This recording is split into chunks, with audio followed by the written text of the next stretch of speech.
we are tracing the argument of the letter of 1 Timothy. We come now to Paul's purpose statement for writing the letter. Actually, there are two purpose statements. There's one in chapter 1 where he tells Timothy why he's left him in Ephesus.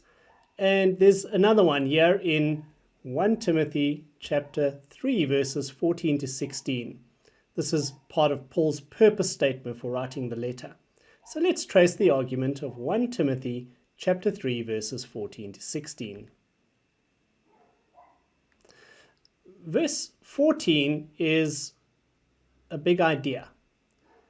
There's two parts to the idea. I'm writing these things to you so that, where's our so that here? So that you may know how one ought to behave in the household of God. So Paul's saying to Timothy, I'm writing these things, this letter, to you so that you may know how particularly God's people ought to behave in the household of God. That's my purpose for writing one of his two purpose statements. Now, Timothy knew Paul quite well, so why did Paul need to write this letter to him? He gives an explanation of that, I think, where he says, great indeed, we confess, is the mystery of godliness. There are two elements here. The mystery of godliness is that God has chosen to save the lost through Jesus Christ, Jews and Gentiles alike. And so Jesus is the gateway into a life of godliness. We'll see that here as he starts to unpack it. He's not talking about a concept, he's talking about a person. And maybe there are two reasons why this explanation relates to how we ought to behave. So on the one hand, if we are in the household of God, we are part of something great. Great indeed is the mystery of godliness, that God through Christ has established something great, something really significant. It's an honor to be a part of it, and therefore we need to know how to behave in a way that is appropriate. But perhaps also embedded in this explanation is the idea that it's not always obvious how one ought to behave in the household of God. People can fail to grasp the implications of this mystery for how they behave in the household of God. If we move on, we can unpack the idea in two parts. So there's an action. Paul's practicing an action. I'm writing these things to you. So that's an action. That's what Paul is doing. And he's doing it for a purpose. The purpose is so that, there's our purpose word, you may know how one ought to behave in the household of God, which is, and then he elaborates on what the household of God is. But an action, I'm writing for a purpose, so that you may know how people should behave in God's household. We can unpack that a little bit further. He starts with a concession.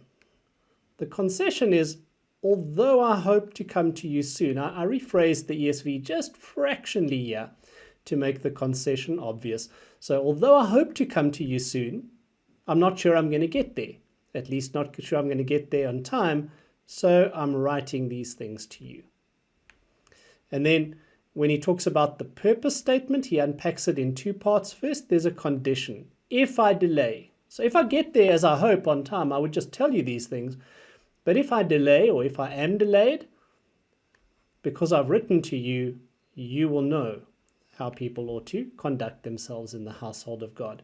And the last bit is just unpacking. There's an entity mentioned here, this household of God. What is the household of God?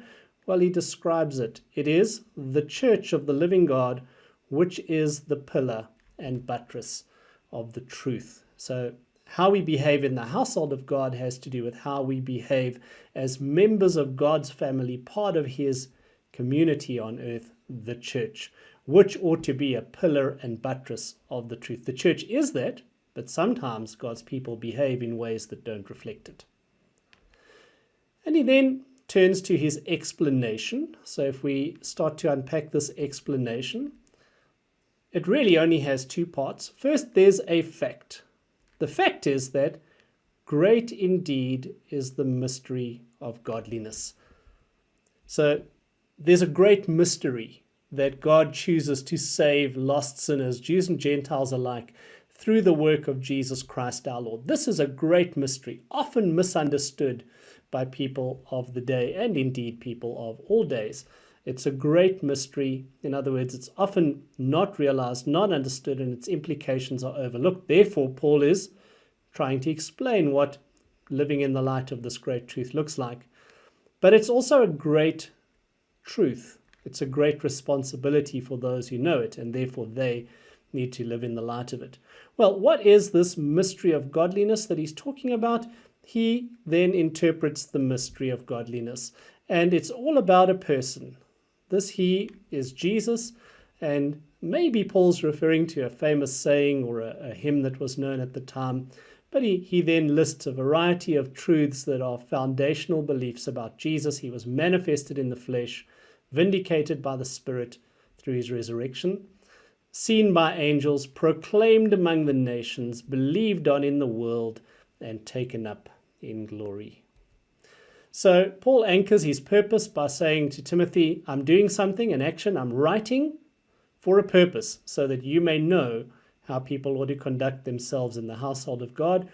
Why does Paul feel the need to do this? Why does he feel the need to write to Timothy? Because the mystery of godliness is great, and it's very easy for either Timothy or his people to fail to fully understand it. Paul hopes that his letter will remedy that.